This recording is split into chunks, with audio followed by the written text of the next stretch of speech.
নতুন হোক বা পুরনো, আমার মনে হয় প্রত্যেকটা গৃহিণীর সব কিছু জেনে রাখা দরকার। আসসালামু আলাইকুম everyone, welcome back to my channel. আশা করছি সকলেই সুস্থ আছেন, ভালো আছেন। আলহামদুলিল্লাহ, আমিও ভালো আছি।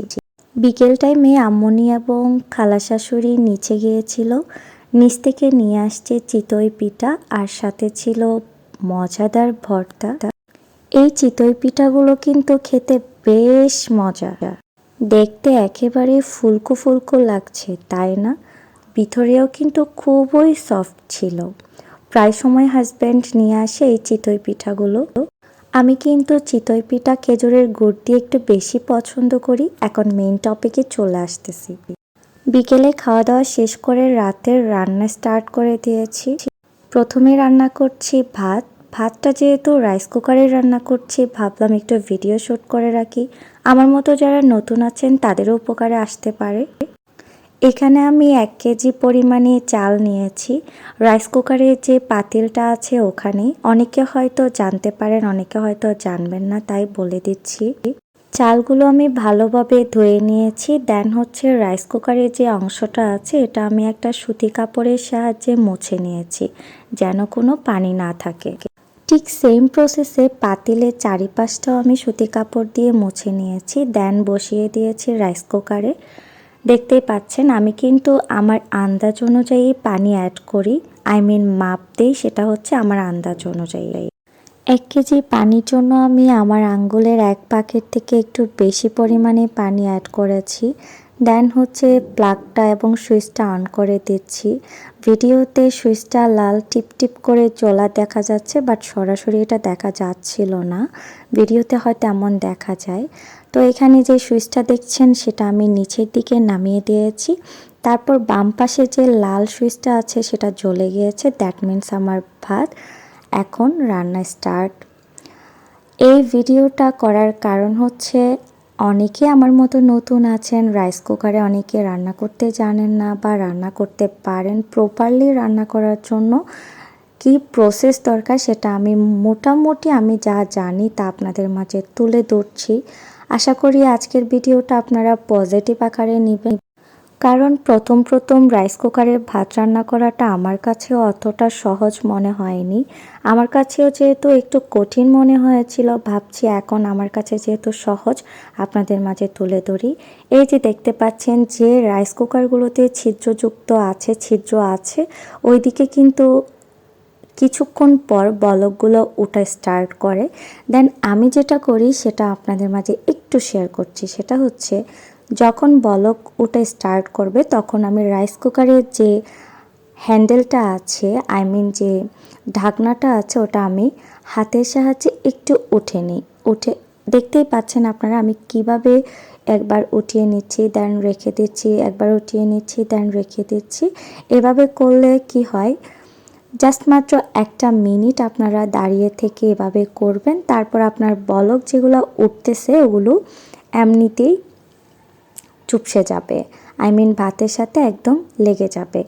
সো আপনাদের আর তেমন কোনো কষ্ট করা লাগবে না, এটা আমার অপিনিয়ন থেকে বলেছি। এই বলকগুলো ওঠার পরে যদি আপনারা কাছে না থাকেন তাহলে কি হবে, চারিপাশে ছিটিয়ে যাবে পানিগুলো, ফেনাগুলো উপরে উপচে পড়বে। সো পুরো রাইস কুকারটাই একটু কেমন জানি একটু অপরিষ্কার হয়ে যাবে, এটাই হচ্ছে কথা। সো আমার যেটা মনে হয় সেটা হচ্ছে যখন বলক উঠে স্টার্ট করে তখন আমি জাস্ট রাইস কুকারের ঢাকনাটা একটু উল্টে নিই আর একটু রাখি, একটু উঠিয়ে নিই আর একটু রাখি। দেন আমার মনে হয় বলকটা একদম নিমিষেই শুকিয়ে গিয়েছে। তারপর আমি একদম রাইস কুকারের ঢাকনাটা বন্ধ করে দিই। এটা জাস্ট মাত্র আমি 1 থেকে 2 মিনিট করি, তারপর আমার কাছে মনে হয় প্রপারলি ডান। এই রাইস কুকারের ভাত রান্না করাটা প্রপারলি যারা পারে আমার মনে হয় তাদের জন্য অনেকটা ইজি। আলহামদুলিল্লাহ, এখন আমি অনেক ইজি ফিল করছি। রাইস কুকারে ভাত রান্না করাটা আমার কাছে এখন অনেক বেশি ভালো লাগে। গ্যাসে রান্না করার থেকে একটু সুন্দর করে ধুয়ে যদি রাইস কুকারে দিয়ে দেয় আমার কাছে মনে হয় একদম নিশ্চিত। যখন ভাতটা প্রপারলি হয়ে আসবে, সেদ্ধ হয়ে আসবে, তখন ডান সাইডের লাইটটা জ্বলে ওঠে। দেন সাথে সাথে আমি সুইচটা বন্ধ করে দিই। এই যে আমি এখন আমার ঢাকনাটা বন্ধ করে দিয়েছি একদম প্রপারলি, এখন আর কাছে যাওয়া লাগবে না। কিছুক্ষণ ওয়েট করতে না করতে ডান সাইডের যে বাটনটা আছে সেটা জ্বলে উঠবে, দ্যাট মিন্স ভাতটা একদম পারফেক্টলি ডান। দেন হচ্ছে আমি সাথে সাথে প্লাগটা বন্ধ করে দেই। এই যে আমার ভাতটা ডান হয়ে গিয়েছে, প্রপারলি হয়ে গিয়েছে, একটু দেখিয়ে দিব আমি ভিডিওর মধ্যে। তো রাইস কুকারের রান্নাটা আমার কাছে অনেকটা ইজি মনে হয়, আবারও শেয়ার করে দিলাম। যারা আমার মতো নতুন আছেন, আজকের ভিডিওটা কিন্তু শুধুমাত্র তাদের জন্য। আর যারা অনেক বেশি এক্সপার্ট তারা আজকের ভিডিওটা ইগনোর করতে পারেন, নো প্রবলেম। যারা অনেক বেশি এক্সপার্ট, আমার কাছে যদি কোনো ভুল ত্রুটি হয়ে থাকে আজকের ভিডিওতে অবশ্যই ক্ষমা সুন্দর দৃষ্টিতে দেখবেন। এই যে দেখিয়ে দিচ্ছি, ভাত কিন্তু অনেক বেশি ঝরঝরে হয়েছে এবং খুব বেশি সফট হয়েছে। রাইস কুকারে আমার অনেক বেশি ভালো লাগে ভাত রান্না করতে। বারবার বলছি কেন, সেটা হচ্ছে সকলেই যেন উপকারে আসে এই জন্য বলছি। সুইচটা বন্ধ করে দিয়েছি। আজকের ভিডিওটা যদি আপনাদের একটু উপকারে আসে অবশ্যই অবশ্যই আমাকে কমেন্টস করবেন, তাহলে আমি পরবর্তী ভিডিও করতে অনেক বেশি ইন্সপায়ার্ড হব।